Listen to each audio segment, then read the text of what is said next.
పార్టీపై అస్త్రాలను సంధించడమే పనిగా పెట్టుకున్న ఎమ్మెల్సీ కల్వకుంట్ల కవిత ఇప్పుడు మరొకటి వదిలారు. ఈసారి తన తండ్రి మాజీ సీఎం అయిన కేసీఆర్ను కూడా వదలలేదు. అంతేకాదు యూటీ బీటీ అంశాన్ని తెరపైకి తీసుకొచ్చారు. అసలు ఇంతకీ ఈ ఉద్యమ బ్యాచ్ ఎవరు? బంగారు తెలంగాణ బ్యాచ్ ఎవరు? అసలు కవిత ఏమన్నారు? దాని అర్థం పరమార్థం ఏంటి? ఇన్నాళ్లుగా లేనిది ఇప్పుడే కవితకు ఈ బ్యాచ్లు ఎందుకు గుర్తొచ్చాయి? పొలిటికల్గా మరి మీ అందరికీ తెలుసు, ఉప్పలు, మల్కాజ్గిరి, కుత్బులాపూరు, మేడ్చలు, కూకట్పల్లి ఈ నియోజకవర్గాలన్నింటిలో కూడా ఎవరు గెలిచిర్రు? మొత్తం బీటీ బ్యాచ్ గెలిచింది. వాళ్ళు గెలవలే, అందులో వేరే పార్టీలలో గెలిచి బీటీ బ్యాచ్ అంటే తెలుసు కదా, బంగారు తెలంగాణ బ్యాచ్ అని అంటారు. యూటీ బ్యాచ్ అంటే ఉద్యమం బ్యాచ్. ఉద్యమం బ్యాచ్ గెలవలే ఎవరు, మొత్తం బీటీ బ్యాచ్ గెలిచిర్రు. గెలిచిన వాళ్ళు అంతా ఇళ్ళకి వచ్చిర్రు అన్నట్టు. ఉప్పల్ నియోజకవర్గంలో మొదలంటే షేర్ సుభాష్ రెడ్డి అన్న, అది మన బేతి సుభాష్ రెడ్డి అన్న గెలిచిండు. కానీ మొన్న కాంగ్రెస్లో గెలిచిన ఉప్పల్ ఆయన కూడా కాంగ్రెస్ మనిషి లక్ష్మారెడ్డి లాస్ట్ మినిట్లో వచ్చి టికెట్ తీసుకొని ఆయన గెలిచి.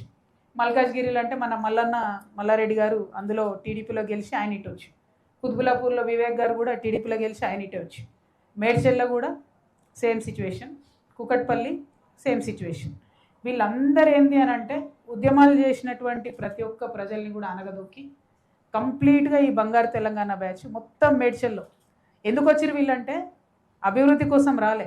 ఎందుకంటే అభివృద్ధి అనేది ఏడ కనవలే నాకు మేడ్చల్లో తిరుగుతాయి. అంటే పై సోప్ టాప్ మంచిగా ఉంది, ఒకటో రెండు పెద్ద రోడ్లు ఉంటాయి, దాని చుట్టూ అన్ని ఇంటర్నేషనల్ బ్రాండ్స్ ఉంటాయి, ఓకే. వెనుక చూస్తే మాత్రం గల్లీలల్లా భయంకరమైన పరిస్థితి. ఎందుకు వచ్చింది వీళ్ళు, ఎందుకు వచ్చిరు ఈ బీటీ బ్యాచ్? తెలంగాణ డెవలప్ చేయడానికి వచ్చినప్పుడు ఎవరు ఇట్లా ఉండరు. మరి 10 ఏళ్ళల్లో చాలా డెవలప్ చేసి ఉండొచ్చు. ఎందుకు వచ్చిరంటే చెరువుల కోసం, భూముల కోసం, పవర్ కోసం వచ్చింది. ఇవి జాగృతి అధినేత కల్వకుంట్ల కవిత చేసిన ఆరోపణలు. ఉప్పల్, మల్కాజ్గిరి, కుత్బుల్లాపూర్, మేడ్చల్, కూకట్పల్లిలో మొత్తం బీటీ బ్యాచ్ గెలిచిందంటున్నారు కవిత. ఇంతకీ ఈ బీటీ బ్యాచ్ ఏంటన్నదే కదా మీ సందేహం. బీటీ అంటే బంగారు తెలంగాణ బ్యాచ్ అని. ఈ పదం ఎప్పుడో ఎక్కడో విన్నట్టుంది కదా? ఉంటుంది. ఎందుకంటే సరిగ్గా దశాబ్దం క్రితం, అంటే తెలంగాణ వచ్చిన తొలినాళ్లలో వినిపించింది ఈ పదం. అప్పట్లో ఇతర పార్టీల్లో గెలిచి బీఆర్ఎస్ లో చేరిన నేతలను బీటీ బ్యాచ్ అని పిలిచేవారు. మళ్లీ ఇన్నేళ్ల తర్వాత ఇప్పుడు ఈ పదాన్ని వాడుతున్నారు కవిత. ఎందుకు అనేది ఇప్పుడు ప్రశ్న.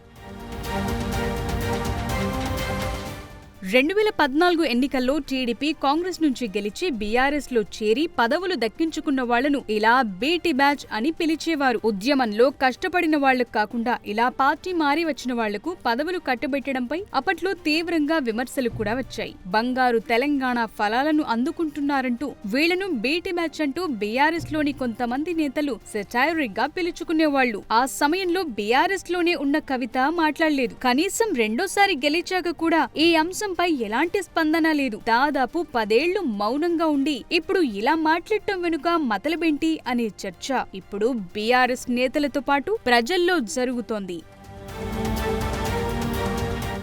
కవిత యాంటీ బీఆర్ఎస్ స్టాండ్ తీసుకుంటున్నారనేది ఇప్పటికే అందరికీ అర్థమైంది. కానీ ఇలాంటి యూటీ బీటీ బ్యాచ్ అంటూ మాట్లాడటం ఎంతవరకు మేలు చేస్తుందో కానీ అంతో ఇంతో బ్యాక్ ఫైర్ అవటం మాత్రం తప్పదు. Not only UT BT, BRS పై చేసే విమర్శలు, ఆరోపణలు విన్న ప్రతిసారి ఇన్నాళ్లు ఏం చేశావు కవితమ్మా అనే ప్రశ్ననే ప్రజలు వేస్తున్నారట. ఇన్నాళ్లు నాకు తెలియదు, ఇప్పుడే తెలిసింది అన్నట్టుగా ఆమె మాట్లాడుతున్నా అవి అస్సలు నమ్మబుల్ గా లేవనేది జనం మాట. ఒక్కసారి ఈ మాటలు వినండి, మీకు ఇంకొన్ని డౌట్స్ రాకమానదు. నువ్వు నాయనకు వచ్చినావు, అబుద్ధి చెప్పిపో.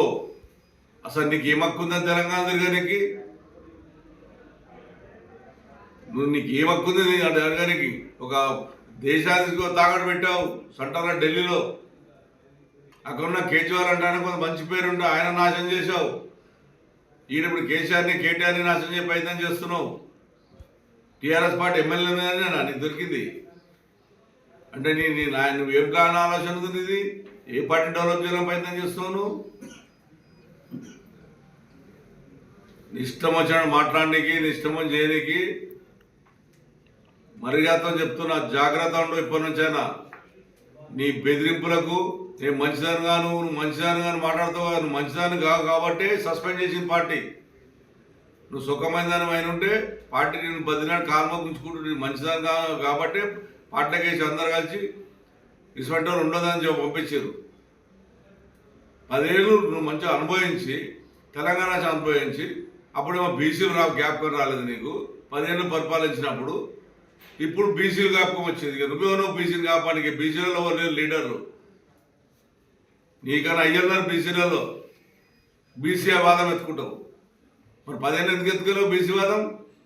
ఒకటే పని పెట్టుకుంటే తినుడు అవి తినుకుంటా, బతుకమ్మల పేరు చెప్పుకుంటా, కోట్లు సంపాదించి హైదరాబాద్లో ఎవరికి ఇప్పుడున్న ముఖ్యమంత్రి రేవంత్ రెడ్డి కూడా లేదు అంత పెద్ద ఇల్లు ఉంది నీకు.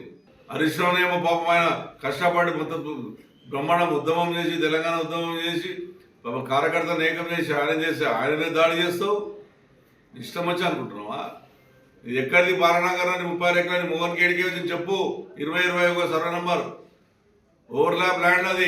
ఈ వ్యాఖ్యలు చేసింది కూకట్పల్లి ఎమ్మెల్యే మాధవరం కృష్ణారావు. కవిత చేసిన అక్రమాల చిట్టా మా దగ్గరుంది, ఆమె అక్రమాల గురించి మాట్లాడితే అస్సలు తట్టుకోలేరు అంటున్నారాయన. అంటే జాగృతి కవిత తప్పులను ఆయన లెక్క వేస్తున్నట్టు కనిపిస్తోంది. గ్రేటర్ హైదరాబాద్ ఎన్నికల్లో జాగృతిని బరిలోకి దింపుతారని, అందుకే ఈ ప్రాంతంలోని బీఆర్ఎస్ ఎమ్మెల్యేలను కవిత టార్గెట్ చేశారన్న చర్చ కూడా జరుగుతోంది. అయితే ఇంతకాలం కవిత విషయంలో చూసి చూడనట్లు వదిలేసిన బీఆర్ఎస్ ఎమ్మెల్యేలు ఇకపై మాత్రం మాటకు మాట ఇవ్వాల్సిందేనని డిసైడ్ అయ్యారట. అందుకే మాధవరం అంత ఫైర్ అయ్యారంటున్నారు.